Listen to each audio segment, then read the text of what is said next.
College football nerds here talking Utah and Ohio State Rose Bowl. We had to get to this game. We're only doing 4 bowl season previews, and obviously this is going to be one of them.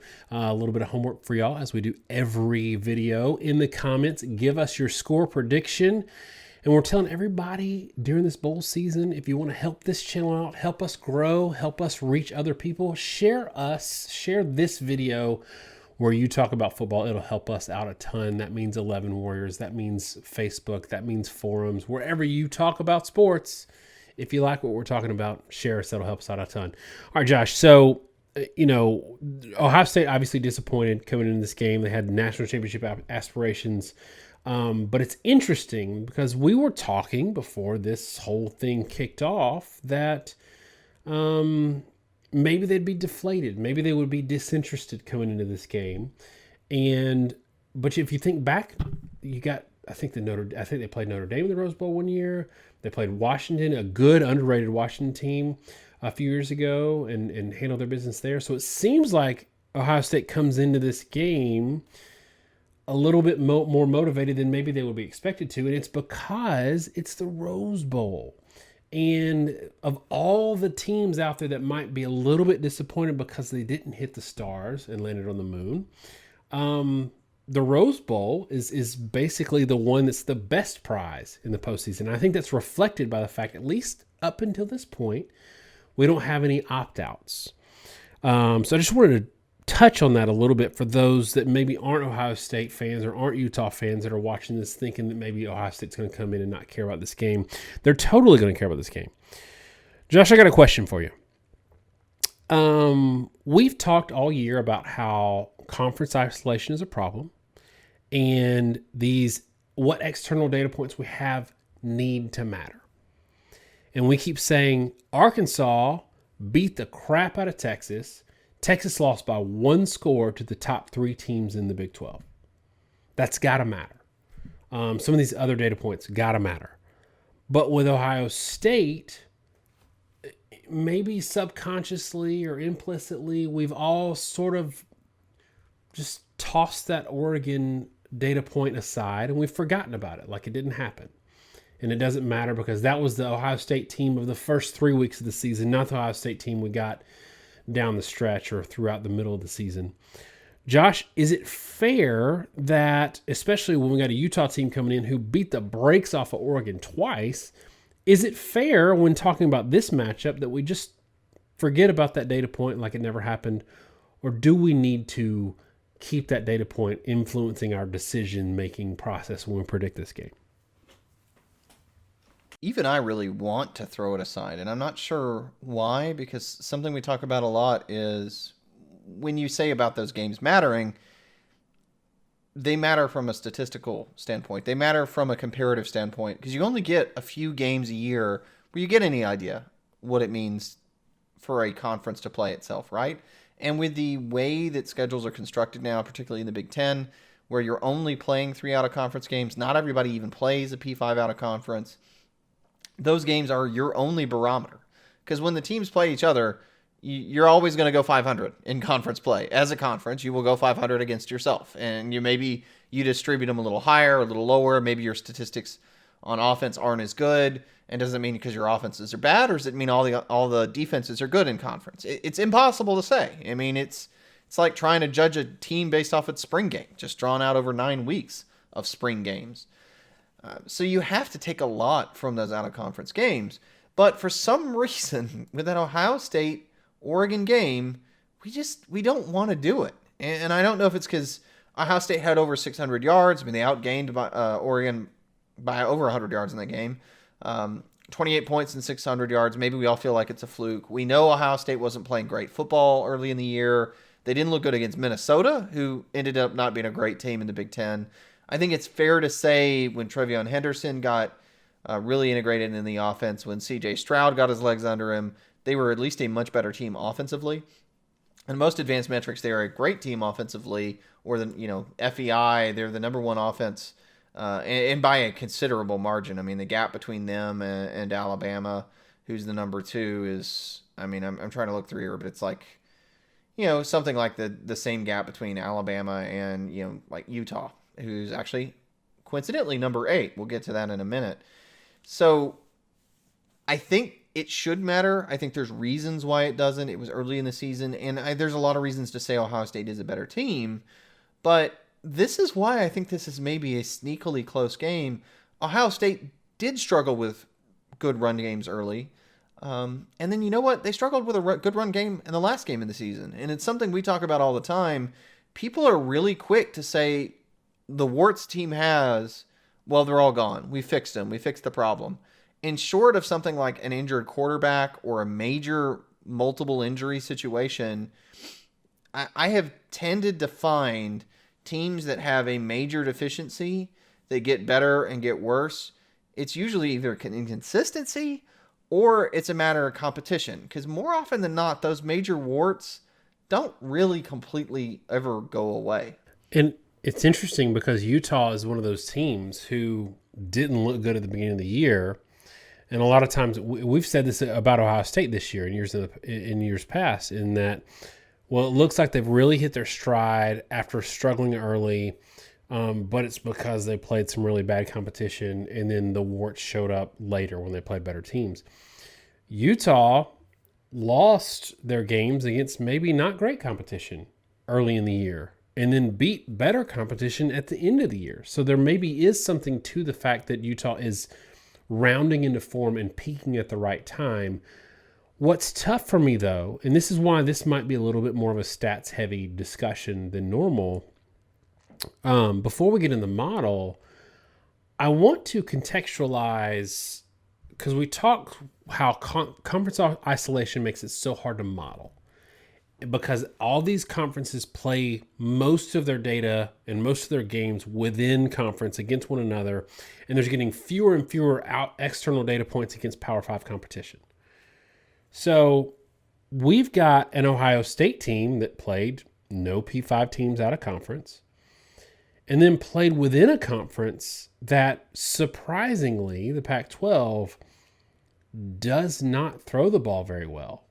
And I know you've got some numbers at the ready, so I just want you to contextualize the kind of passing offenses they've faced and why that might be a problem for Utah, who's got a good defense on paper, but hasn't seen anything like what they're about to see with Ohio State, how that could be a real stress point for them. Maybe put into context the kind of passing offenses that Utah faced this year.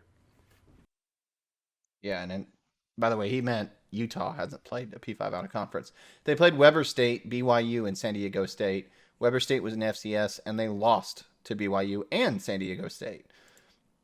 But the interesting thing to me this season, kind of against old stereotypical tropes, the big, slow, run first, defense first Big Ten, which I think they have that reputation this year, has actually 5 teams that average a higher yard per attempt average than any Pac-12 team. The best passing team in the Pac-12, probably UCLA in yard per attempt and QB rating. They lead both. They're 8.1 yards per attempt and 147 QB rating. Those are really not great statistics. Michigan actually has a higher QB rating and a higher yard per attempt average than any team in the Pac-12. And what's interesting is, is that a matter of offense? Is it a matter of defense? Frankly, I don't think it's a matter of defense. But the one team that is tied with UCLA for 8.1 yards per attempt, really, there are only 2 good passing offenses, and that's Oregon State. And Utah this year, played UCLA. They did well in that game. But you know what? There's a slight wrinkle there. DTR did not play for UCLA when they played Utah, so they didn't have to face the major passing attack. But Oregon State, they did face the starting quarterback. They gave up 10.9 yards per attempt and 2 touchdowns over 200 yards passing, 74% completion percentage. Now, there weren't many passes thrown, but they lost that game, 42-34. And so when you consider the fact that the Pac-12 was not a good passing league this year, the fact that Ohio State is an excellent passing offense, and I don't think they're just better passing the football than anyone in the Pac-12. I think they're considerably better passing the football. It does make things kind of interesting because we talk a lot that there are these stress points that happen in the game of football, particularly in college football, where when you start to see teams that can do things that you haven't seen before, you'll find things that are broken about you in ways you haven't expected. Georgia ran into that against Alabama. Their secondary is maybe good, not great. They've got some serious weaknesses at corner. They had weaknesses in the slot. The safeties are not particularly phenomenal in coverage, but have been covered up by the fact that their front seven is like generationally good. And against Alabama, that got really exposed because they played a team that was a couple notches better in the passing game than anyone else.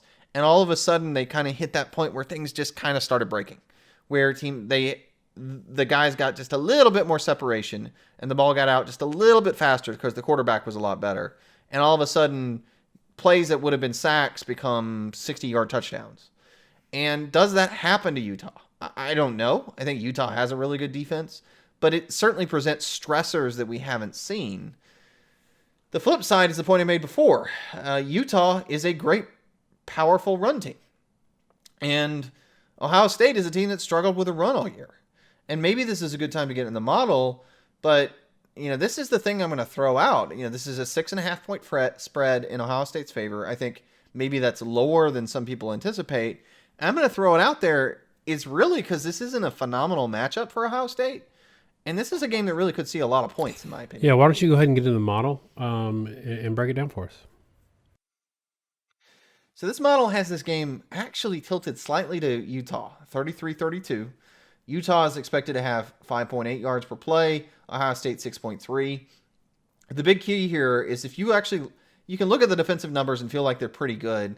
Utah's allowing 6.2 yards per attempt. Ohio State's allowing 6.8, both allowing under 4 yards a carry. Problem, their competition level on average has not been very good on the offensive side of the ball. And so when you adjust for that the way our model does, it's actually saying Utah allows teams about 85% of their rush and pass averages. Ohio State's even worse. 88% of opponent rushing averages, 92% of opponent passing averages. Those are really not good numbers by the standards of either program, particularly from Ohio State. Rush D, to be an elite rush D, that number should be like 70%. And for pass D, really should be sub 80. Utah has a good pass defense. Neither one of these teams are particularly good statistically otherwise outside that. And even then, Utah's just merely good in pass defense. And because of that, you get two teams that are really expected to be able to do what it is they like to do. Ohio State, over 8 yards per attempt, over 4.5 yards per carry. That's really running an offense at a pretty good clip. Utah, 5 yards per carry. And even with 6.6 yards per attempt, that per carry average is enough to really carry a team. And so you get this 33-32 prediction that is based a little bit on, how good the offenses are. And then it slants this way a little bit because Utah is a little more efficient at scoring per yardage. Ohio State has had problems this year where they get pretty good yardage numbers and they don't produce as much. And an example of that, the last game of the season, Ohio State against Michigan had 5.8 yards per play. Utah against Oregon had 5.6, but Utah scored 38 where Ohio State only scored 27. They're finding points in other ways. They're more efficient at scoring. Ohio State's dependence on explosive offense is great and wonderful, but at times it doesn't always translate. And our model is not so simple as like points per yard. I'm just trying to break it down in ways that are easy to understand. So that's why it slants this way, 33-32. And I think it's interesting. You have, from our model perspective, wrong team favored scenario. You have a spread that is still Ohio State by a touchdown, but maybe not as much. I still think maybe not as much as the general public would think.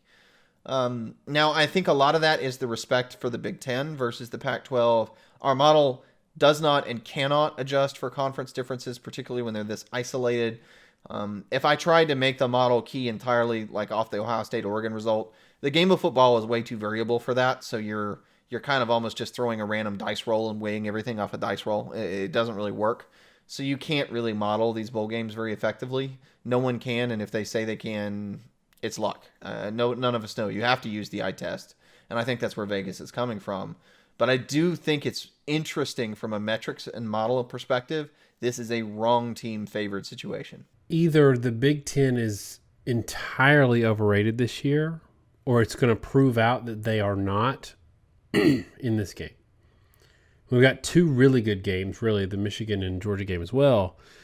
But I just think that playing in the Big Ten East is on another level than right now playing in the Pac-12. And so when we're trying to compare these things, like you always say, it's like looking at two mountain peaks, two Polaroids of mountain peaks, and we don't know. There's no way to judge which one is taller than the other from that. And for me, I just think that Ohio State has played a better level of competition. And, Utah's going to roll their eyes. Utah fans are going to roll their eyes and look at the Oregon result. And I think if that's fair, then we can also look at the BYU almost blowout loss for Utah and San Diego State loss for Utah and say, look, you've got your own warts there. Or we can look at who these teams were in their kind of average team throughout the year. And from that, in that respect, I think that Ohio State played better competition, has more explosive athletes, and is going to run into fewer scaling issues against the opposition, which to me leads to a pretty comfortable score. I've got 34-20, which is kind of counter to what you're saying. The Vegas alarm bells and the modeling alarm bells are ringing. So I'm interested to see what your score is, but I've got 34-20. So I'm going to say 33-30 Ohio State. I have it under the spread. Here's the deal. Utah is fourth in the country in sacks. They have 42 sacks. They generate pressure. That's something that I think Ohio State has been susceptible to. And Utah is a physical team that is, they're pretty balanced, right? I mean, they pass more than they run, which is kind of weird because they're a much more effective per play team running than they are passing. But I think they've built themselves into being a pretty physical football team, and I think Ohio State has had trouble with teams built this way, teams that have more of a power run spread approach, and I think that maybe rears its head a little bit. I do think this is going to be a fairly high scoring game. We don't base our picks on the spread, but looking at the over-under, it was 65.5, and that kind of confirmed what I was thinking in my head. That the danger here for Ohio State is I think you can end up in something of a shootout more than you're really expecting. And Utah's ability to get pressure combined with Ohio State's tendency this year on the offensive side of the ball to stall a lot and have inconsistency. And I think CJ Stroud in particular gets rattled some and has issues with his footwork when he's not allowed to play in rhythm, I think could sort of come back to bite Ohio State. And I actually think this is a pretty tough game. Now, I don't think Utah is as good as Ohio State overall, but I think this is a tough draw. And in FEI, again, Ohio State is first in the country offensively, but they are 40th defensively. Utah is 8th and 18th. And whatever you feel like your impression is, the computers say, man, this is, to use the cliche, by far the best 3-loss team in the country. From a performance perspective per play, they're kind of like a team that just screwed up, had bad breaks in the first few games of the year, dropped a couple games they shouldn't, and redeemed themselves. And I think what's interesting, too, it's easy to say that Utah's schedule has been easy. And if you look at the FEI Elite Team schedule rankings, Ohio State's 32nd, Utah is 65th. It's pretty much in Ohio State's favor, clearly. But when you look at the rankings for an average team, more like what would the average team do? How consistently difficult was it? Ohio State's 26th. Utah's 15th. They've had a consistently tough schedule. They have not had many easy games, even if they haven't had the super hard ones. And so I think this is a tough game. I think this is one that Ohio State could very easily lose. I think Ohio State, like you said, it's a little bit of a prove-it game for the conference. I'm not going to take much away from Michigan and Georgia. Georgia is the gorilla in the room that Alabama is able to pounce on if they play at their top. But Georgia is a terrible matchup, in my opinion, for Michigan. You can listen to a preview about that game and sort of hear my thoughts on it. And the fact that Georgia's just really, really daggum good. I mean, they don't even represent the SEC. Alabama and Georgia are at a different level in the SEC. Georgia dominated every game by multiple scores until that championship game. So I don't think that's much of an indictment. This one, the Pac-12 and the Big Ten, overcoming that Oregon loss, proving it was a fluke, showing you can play physical football at a conference. Fair or unfair, I do feel like it's a little bit of a referendum. And my honest opinion, when I really look at it and I've really thought on it, I think Utah has a very realistic shot to win this game. All right, y'all. That's it for us on Utah and Ohio State. Give us your scores in the comments. Let us know how you think this game's going to play out, and we will mix it up with y'all down there. Thanks so much, y'all. Have a great bowl season, and God bless.